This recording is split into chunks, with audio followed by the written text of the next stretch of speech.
এই কেকটা একটা আপু অর্ডার করেছিল। সে আপুটা আমাকে একটা রেফারেন্স পিকচার দেয় এবং বলে তাকে নাকি সেম টু সেম এইরকম কেক করে দিতে হবে। তাই আমিও একটু চেষ্টা করলাম, জানি না কতটুকু পেরেছি, কিন্তু আপুটার রিভিউ ছিল আলহামদুলিল্লাহ অনেক ভালো। আপুটার নাকি মনের মতো হয়েছে কেকটা, বাসার সবাই নাকি পছন্দ করছে। যাক আলহামদুলিল্লাহ, এগুলো কথা শুনতে অনেক ভালো লাগে। তখন মনে হয় হ্যাঁ, আমি হয়তো একটু ভালো করতে পেরেছি।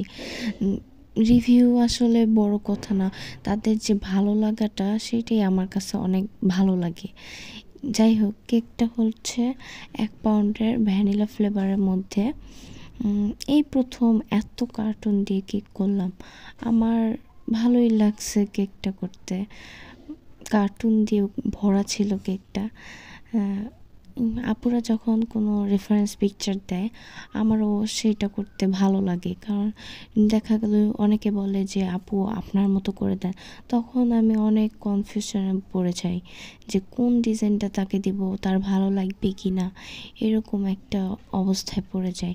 আর যখন কেউ বলে যে না এরকম একটা ডিজাইন আমাকে করে দেন, তখন নিশ্চিন্তে ওইটার প্রিপারেশন নেওয়া যায়। কথা বলতে বলতে আমার কেকটাও কমপ্লিট হয়ে গেল, and this is the final look.